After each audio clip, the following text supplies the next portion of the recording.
Anime Final Strike has released its point 0.5 update, and I think it's had enough time to marinate so that I can cover it and compare it to other tower defense games.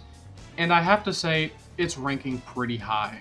What's going on, guys? NoLifeWood here once again, and I grinded out about 10 or more hours of Anime Final Strike in order to see if it's better than Anime Last Stand, Anime Vanguard, or All-Star Tower Defense X. So let's get into what I found. The first thing you might notice is the game's player count, which is typically going to hover between about 10,000 and 15,000 players.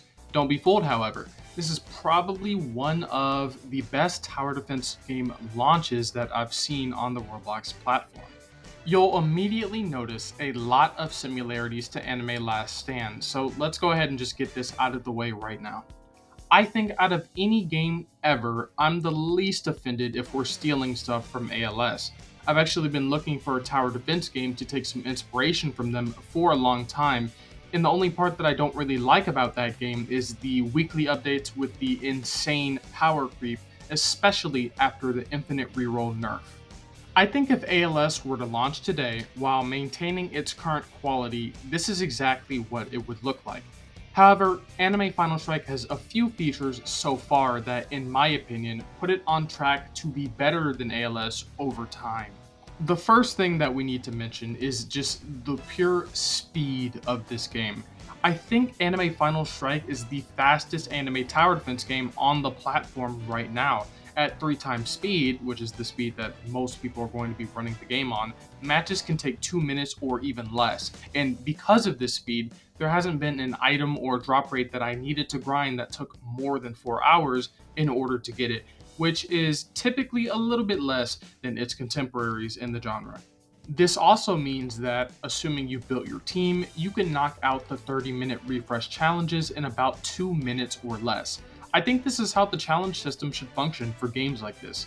In ALS, they've been trivialized entirely. In AV, they take way too long for the reward that they give, and in ASTDX, you can run them infinitely, and therefore the resources had to be adjusted accordingly such that you don't get too much from each individual run. I think a quick 2-minute challenge every 30 minutes is fine, so that you can knock it out between doing other content in the game or just playing a different game entirely. Next up, we have to go ahead and get it out of the way, and let's talk about traits. Now, if you'll look at my team and whatever footage I decide to put on the screen, you'll see that most of my units have the Monarch equivalent or the glitched equivalent. This game follows the ALS format where you're expected to farm infinite rerolls and chase Monarch or glitched on your main damage units. I don't have an issue with this as long as you space out your updates and allow me to get use out of my old units through newer updates. One of the reasons that it feels so bad in ALS isn't just because of the rerolls, but because of the pros as well. 2 different avenues where you have to chase RNG on units that could be useless within the next few updates. So long as they don't go down this pathway, I think it's okay. The rates for these traits are organized a bit differently, but if you break it down and do the math, they tend to equal out to the other tower defense games. The 1, which is the trait you actually want, is going to sit around that 0.1%.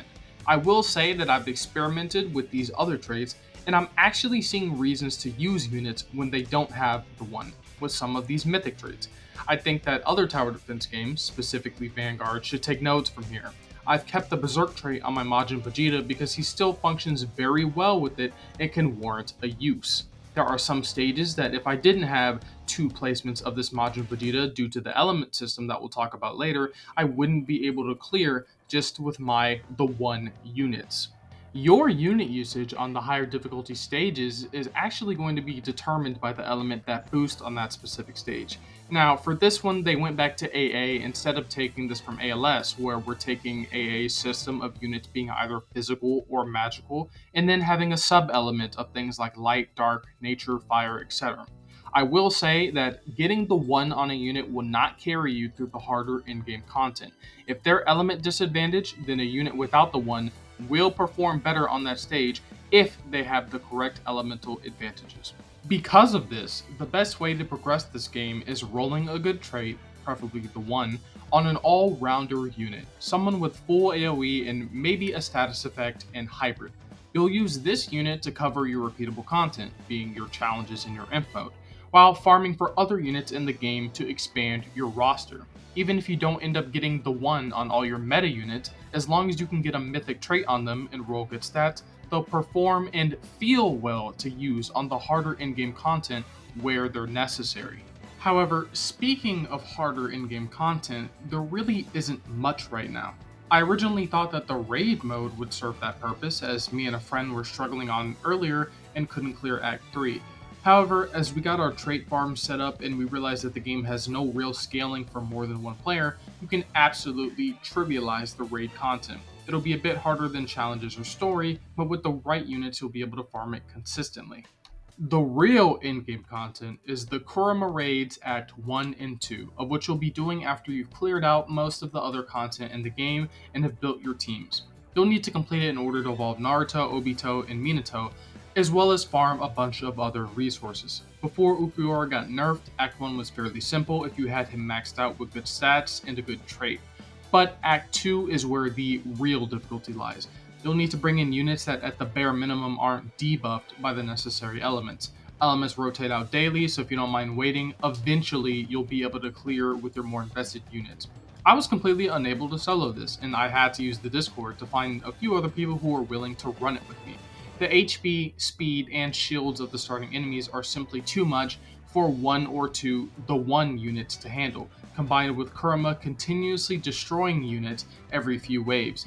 They follow the ALS format where the beginning of the stage is where it's the hardest, but you'll slowly gain control over time. It's not a bad start. Nothing innovative, as we've seen this with the ALS Sung Jin Woo raid, but nothing that was terrible to farm. As far as resources go for evolving units, they've copied the ALS system of needing shards split into common, rare, epic, legendary, mythic, and secret. For your first two evolutions, you'll be scrounging around trying to get as many as you can, converting them up and down as necessary. However, as you begin to clear challenges more consistently and clear in-game content, you'll have a serious abundance of shards.